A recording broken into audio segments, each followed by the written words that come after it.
So I got to ask you guys, like, why Elk Grove? Why did you guys feel like we got to do Midtown? Well, just Midtown in itself has been such a blessing. Seeing how it's blessed my wife and her family, we came to officially be a part of Midtown because we've been serving with Midtown for years in the community. When God gave me a vision for ministry, it was ministry outside of the four walls. Just serving in the community, but seeing a church that aligned with everything that I believe and everything that God showed me, it was just like, yeah, all in.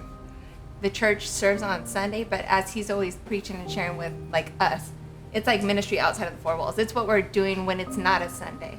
Yeah. And that was the big thing, is he was like, I could rock with this church. We can do Elk Grove if it means that we get to serve all week long. For me, Elk Grove, a church for the whole family.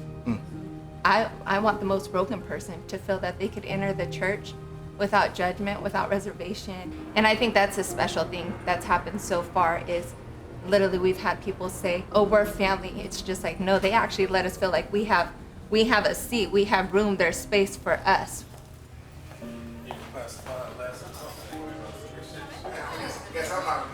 Yeah, I'll share with you. Go ahead. One of the things that really attracted us to Midtown in general, before we called Midtown Elk Grove our home, was the fact that it was very diverse, right? And I came from a background of recruiting, and I was transitioning from my previous job where they wanted our diversity in numbers, but not our diversity in thought. We came from a really nice church home, but when we moved out here, our theme word for our family was intentionality, intentional.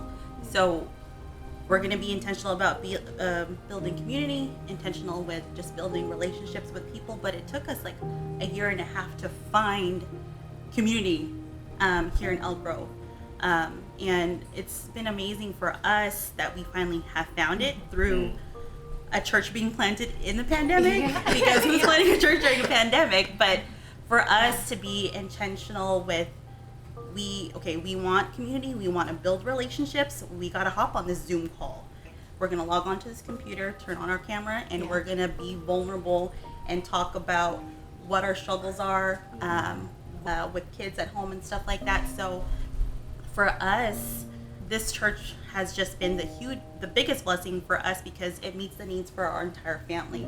Yeah. You know, James has men's group, I have women's group for our 4 girls. Yes. All ages. Yeah, it meets the needs of all ages, because our older girls are in youth, and then with the younger girls, they look forward to children's ministry and just hanging out with all of their church cousins and things like that. So I mean, we've built a legit, authentic community. I don't know what the age is, but it seems like there's a line at which the group of people 50 down, I don't know where it is, but they need those two things. They need authentic community, and they need authentic diversity. Like you were saying, James, like diversity just for the sake of appearance, it isn't diversity at all. And I think, you know, people, I don't know what that line is, but when 50 down, maybe it is, they're not doing church like that anymore. What's our saying? Not church as usual. Not church as usual. Yeah. Not just checking boxes. But you mentioned the Zooms. I mean, the Zooms was actually the beginning of the pandemic. For me, it was another way out. But I've started to meet some of you guys, and it's like, nope, you called me to serve these people. So, so we was like, let's do these Saturday Zooms, let's do these Thursday Zooms just to connect. And I had so many people like, why don't you just go live and you know, live stream everything? I was like, no, because it's more intentional. Like, everyone has to intentionally click in to be here. And so, and it just, I was just so in awe of God, how from yourself to Jeremy, Joe and Karen, all you guys, just like the walls just came down.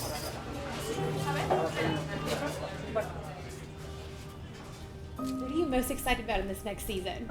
Maybe it's 6 months out, 1 year out, 10 years out. God's gonna do his thing. What are you anticipating? Yeah, I'm excited for a number of reasons. One specifically, just being able to connect and serve with Tyronne and Rocky, because I know their heart. Like, number one, I know that they abide and they really trust in the Lord. Number two, they treat people right. Like, they love on people. They open up their home But the other thing was I just came off a sabbatical, and me and my wife were praying about what's next for us. So we wanted to be a part of a church that was diverse, that was doing things in the community. And in my role, I get a chance to connect with a lot of pastors, do a lot of events with churches, and Midtown kept coming up, Midtown. And then it was just an answer to prayer. And me coming on staff on board with Midtown is actually a fulfillment of a prophecy of 20 years ago. So yeah, I mean, for us, I mean, we moved to Elk Grove from the Bay Area, you know, and there's a lot of great churches in Elk Grove that we got a chance to visit. One of the things that really gravitated to us was just, you know, the 3 core principles that we just kind of kept seeing. First saw it in Pastor Ty and Rocky back when they announced that he was going to be the pastor of Midtown for Elk Grove back in, that was like July 21st. It's on my phone. Took a picture of you on the stage, and I'm like, this marks that moment, you know, but it really came back down to faith, family, you know, and community. We didn't just talk about it, we lived it. Whatever that looks like. You need me to go clean up the bathrooms, you need me in kids ministry, whatever, all in, because I know that there's a million other people just like us that are looking for what we have here, and so that's really what drew us in. It's what kept us here. So I've been in Elk Grove most of my life, and I've never really experienced church the way that we have church here. So when Jeremy and I were going through a really tough time, we wanted to go to a church together. Where I grew up, he just wasn't getting it. He was like, I don't understand what's going on. So I wanted to find a church for both of us to worship together. And when we found it, we're like, man, and it's going to be in our community.